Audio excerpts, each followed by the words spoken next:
comrades.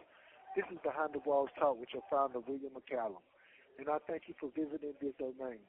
I'm here to give you an insight into the minds and hearts of those incarcerated that have been deemed voiceless. Well, this is where their voice and stories will be told for those of you who are concerned with human beings that are in prison for the mistakes they have made and for some of the injustices that were committed against them. Resolutions for reform is the goal and objective looking to be obtained. Now step into our world. Welcome to Behind the Walls Talk. I have here with me today my brother Melvin Luckey, and he has some important information, man, some alarming information that could possibly get his case overturned. And man, hopefully this is what happens. I hopefully this is what occurs, because this is what needs to happen, because this brother deserves to be out there with his family and his loved ones and the injustices that was committed against him. Everybody needs to hear what this brother has to say. So without further ado, Melvin Luckey, tell these people what happened, man. Okay. What's going on is, as you will see documentation that is posted online on my case, you will see Otis Howard's trial. At his trial, you will see he had a light-skinned female driving the car. This call is from a North Carolina correctional facility. Not a black male, as was stated, me, as his driver. No one put me there. I was not there. Even the appeals court said me and him did not commit no crime together. They waited 7 months later and had my trial, and they changed all the evidence 5 minutes before the judge walked in, went and told all the eyewitnesses after they had already made his statements 2.5 years at the time of the crime before my trial, and then testified at the so-called co-defendant trial that they seen a light-skinned female. The day I go to trial, they changed the evidence. The detectives got them to change the evidence. And what is this detective's name? His name is Glenview Jenkins, out of the Monroe Police Department. This same detective had 39 cases that him and several other detectives worked on, which 3 out of the 5 detectives that was got fined for misconduct worked on my case. It was Detective Jenkins, Detective Stride, and Detective Garcia. All 3 of them worked on my case, and those 3 detectives, 39 cases was messed up in Monroe. This call is from a North Carolina correctional facility. They paid witnesses phone bills and gave them gas money to make coerce lies. They never came to trial to even testify. Detective Jenkins arrested me while Detective Blackman from the FBI was applying for warrants, and Detective Jenkins arrested me without a warrant. I wrote the clerk of court and asked him where the affidavit for the warrant, the proper cause affidavit. They told me it's not one in file. So what did he testify on to obtain a warrant? Hello? Yeah, I'm right here, my brother. I was listening for you. I was expecting you to go on and tell us everything else that was going on. Okay, so you said somebody listened to your interview and everything, and they gave you the extra information that you needed for your case? Yes. The extra information that I needed, it helps me because we might have to record this off. Now go ahead, brother. You good? That this detective, he never identified the identity of his confidential informant. This detective, he refused to take the identity of the confidential informant.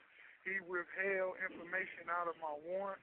He did all of this to get me locked up. When 2 eyewitnesses at the scene of the crime seen a white male or female driving the Dodge Charger, this detective placed me in that car, and I wasn't there. He never went in and checked my alibis. He never did anything that could have proved my innocence. Never check that, man. See, that's the unprofessionalism. Yep, locking me up. He was adamant about just locking me up. He never cared. He put me in jail on a $1.5 million bond. I stayed in the jail 2.5 years, in a jail with no windows or nothing. 23-1 lockdown, which he never came out for the 1 hour. He might took a shower every 2 days. And then I used to get my food up under the door with the officer's feet on my tray, pushing it up under the door. And they kept offering me pleas, and I kept telling them I was not taking no plea for nothing I didn't do. So I went to trial and got sentenced for 86 years for a crime I did not do. For a crime you didn't do, man. Didn't do. Justice needs to be served, man. Justice definitely needs to be served for this brother. And hey, Lucky, man, I'm going to tell you, man, for you to go through what you've been through, man, and you still holding strong, man, and you still fighting on, bro, I salute you, bro. Yes, I have to. My kids and my family, they need me, and I need them. That's right. Definitely right about that, man. They definitely need you out there, bro. You definitely are a pillar in the community, man. I definitely know that you're going to go out there and make a difference. Damn, man, yeah. And another thing, all of us know a revolver shoots 5 times. Detective Jenkins said the revolver shot 7 times. I never had a gun on me. I never had a gun. But the gun they said that shot the victim, said they got shot 7 times, and victims checked themselves out of the hospital. I never seen a person get shot with a .44 Magnum 4 and 3 times and check themselves out of the hospital. I'm not taking away what happened. What happened was bad. It has nothing to do with me. That's right.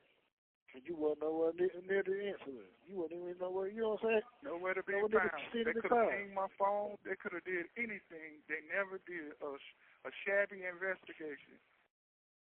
So they never pinged your phone? Never pinged my phone, never tried to find out where I was, never looked at my alibis. They had 3 chances to see me. This call is from a North Carolina correctional facility. On camera around that time all this happened, and they set me in jail and never came and seen me. It took 18 months, 19 months for me to get my discovery, and then when I did get it, I got it right in front of the judge 5 minutes before he came in. I never even had time to get ready for my trial because the evidence didn't match me, so they made it match me 5 minutes before trial, after the evidence was the same for 2.5 years. Yeah, you were definitely railroaded, man. You were definitely railroaded. Yeah. Okay, ladies and gentlemen, man, you heard it right here from Melvin Luckey, man. Yo, this brother right here, justice need to be served for this brother. Make sure you reach out to this brother, reach out to the local leaders, anybody that you can. Make sure you bring awareness to this case. The case is going to be on our website, Behind the Walls Talk. There's a link up there that's going to show you where the officers involved in this case was fired for the unprofessionalism and the misconduct that they was carrying on within the police department. This brother's case should have never came up. This brother should have never been incarcerated in the North Carolina Department of Adult Corrections. So make sure you bring awareness to this case, man, and make sure you do what's right to free this brother. This brother needs to be free. This brother needs to be home with his... You have 60 seconds remaining. This brother needs to be there with his kids to show them the love and guidance that they deserve in their lives. They've already missed them long enough. It's overdue. Justice needs to be served. So, Melvin Luckey, I love you, brother. Yeah. And we're gonna fight for you. We're gonna fight for your freedom, man. This is Behind the Walls Talk. Please Go ahead. help. Please help. You have 30 seconds remaining. There you go. You heard him. Please help him. Please help him. All right. Peace. Behind the Walls Talk.